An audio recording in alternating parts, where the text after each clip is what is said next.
Boa tarde, boa noite, meus irmãos. Aqui é Alisson Tonassi, voltando mais uma vez para falar do Livro dos Espíritos para Umbandistas. Nós estamos no capítulo 2 do Livro dos Espíritos, Encarnação dos Espíritos. Já falamos sobre a finalidade da encarnação, falamos da alma em dois aspectos, dois tópicos, né? Duas partes. E hoje nós vamos falar sobre o materialismo. Vamos lá. O materialismo a pergunta 147. Materialismo. Por que os anatomistas, os fisiologistas e, em geral, os que se aprofundam nas ciências naturais são geralmente levados ao materialismo?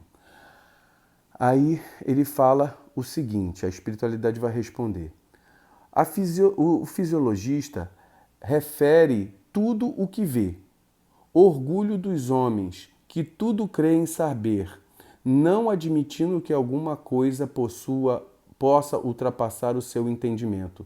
Sua própria ciência os torna presunçosos, pensam que a natureza nada lhes pode ocultar.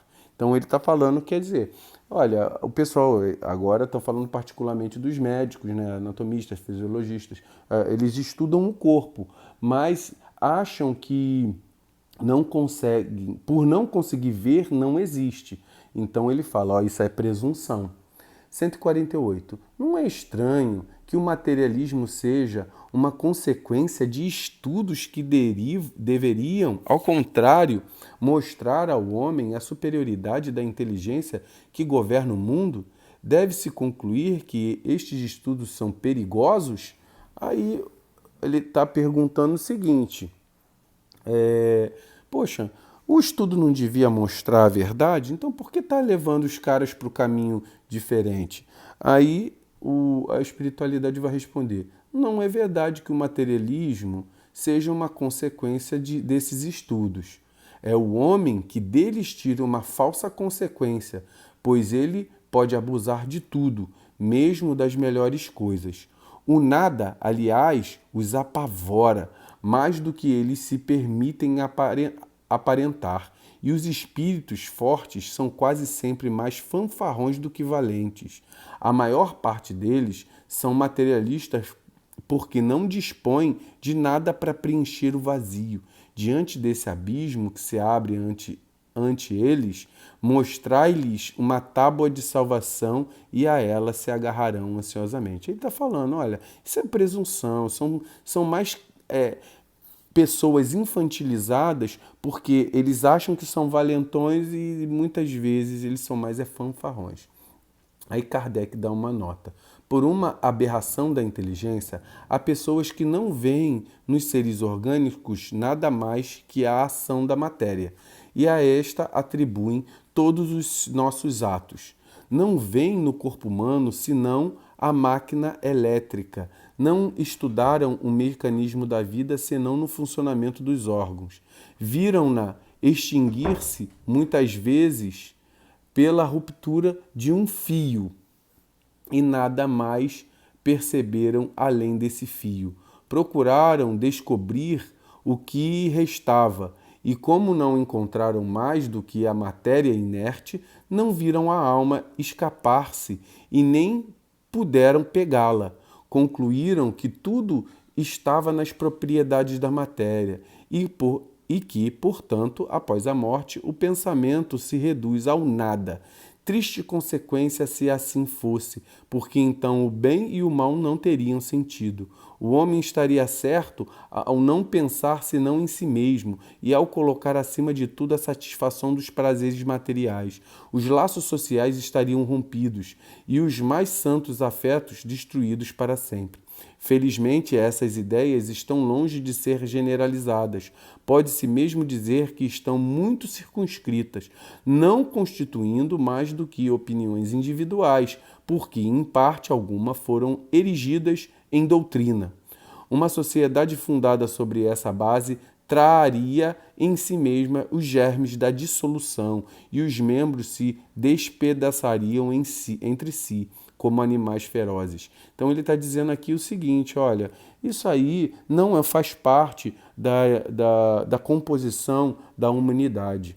isso está muito restrita e circunscrita a um círculo de indivíduos que se acham superiores e que, se fosse assim realmente, a estrutura social ela estaria desfeita. Aí ele continua: o homem tem instintivamente a convicção de que tudo não se acaba para ele com a vida. Tem horror ao nada. É em vão que se obstina contra a ideia da vida futura. E quando chega o momento supremo, são poucos os que não perguntam o que deles vai ser, porque a ideia de deixar a vida para sempre tem qualquer coisa de pungente. Quem poderia, com efeito, encarar com indiferença uma separação absoluta e eterna de tudo o que ama? Quem poderia ver sem terror abrir-se à sua frente o imenso abismo do nada, pronto para tragar para sempre todas as nossas faculdades, todas as nossas esperanças e, ao mesmo tempo, dizer: qual? Depois de mim, nada, nada, nada mais do que nada. Tudo se apagará da memória dos que sobreviverem a mim. Dentro, em breve, nenhum traço haverá da minha passagem pela terra. O bem mesmo que eu fiz será esquecido pelos ingratos a quem servi, e nada para compensar tudo isso, nenhuma perspectiva a não ser a do meu corpo devorado pelos vermes. Então aqui ele está falando, olha, poxa, é uma visão que o homem ele repele com todas as forças. Para o homem, ele não consegue compreender que ele vai para o nada, né? Porque isso é uma visão muito catastrófica na mente do ser humano. Então é você chegar perto da morte e pensar assim, olha, eu vou morrer e não vai ficar mais nada. Então a espiritualidade está dizendo, olha, isso é impossível para o ser humano pensar. Este quadro não tem qualquer coisa de horroroso e de glacial. Aí ele está falando, olha, isso não é horroroso?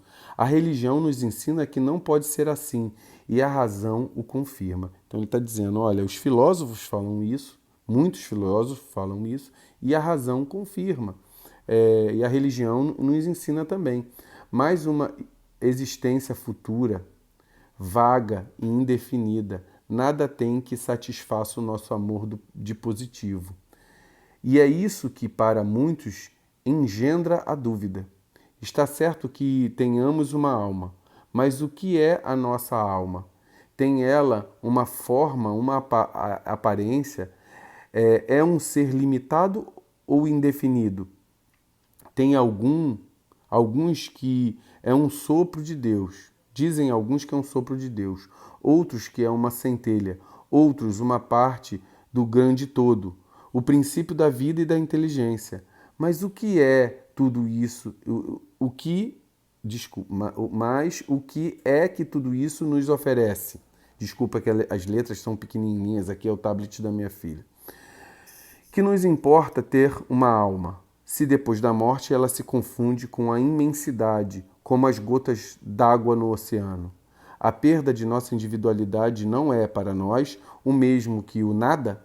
Diz-se ainda que ela é imaterial, mas uma coisa imaterial não pode ter proporções definidas, e para nós equivale ao nada.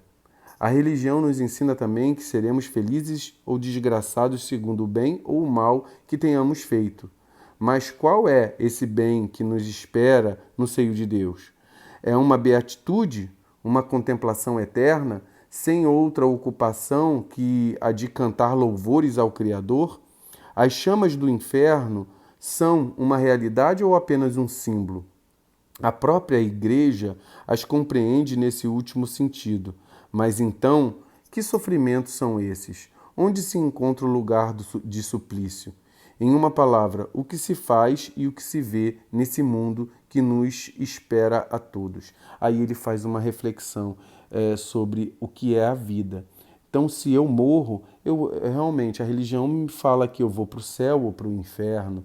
Mas aonde é esse céu? Aonde é esse inferno? Eu vou para o céu e fico fazendo o quê? Eu vou para o inferno e aonde é esse inferno? Como é esses sofrimentos? São coisas que ninguém pôde responder, mesmo as religiões, com certa precisão. Por quê? É simplesmente uma forma de acreditar e cada pessoa, cada indivíduo vai acreditar de uma maneira diferente.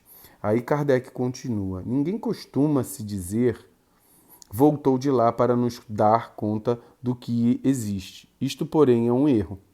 E a missão do Espiritismo é precisamente a de nos esclarecer sobre esse futuro, a de nos fazer, até certo ponto, vê-lo e tocá-lo, não mais pelo raciocínio, mas através de fatos.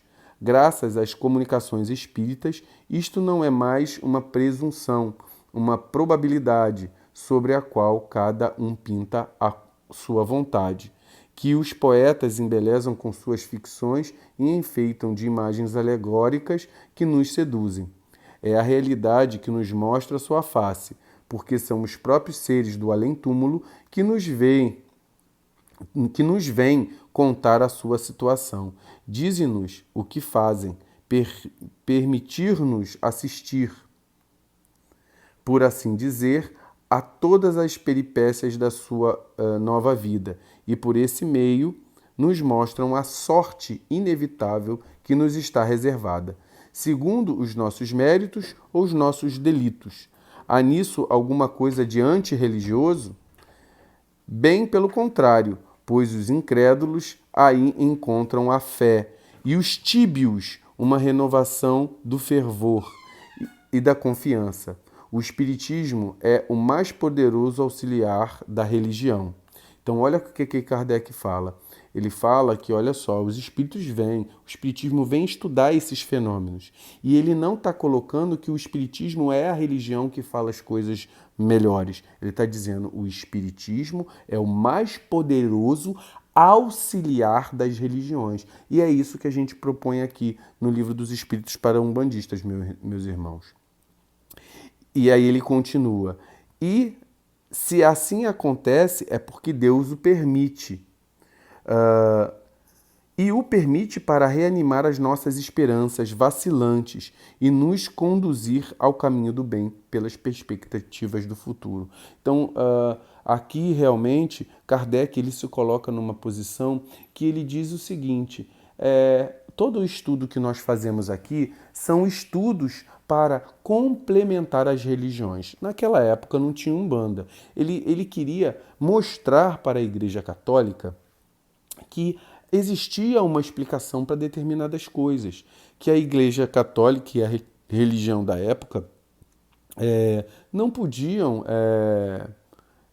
explicar. Então, ele não via que essas informações eram um anticatolicismo. Ele via que essas informações eram um complemento do catolicismo. E que a gente, nós possamos ver também assim. É uma forma de observar a espiritualidade que vai facilitar nós que somos umbandistas a entender os fenômenos espirituais.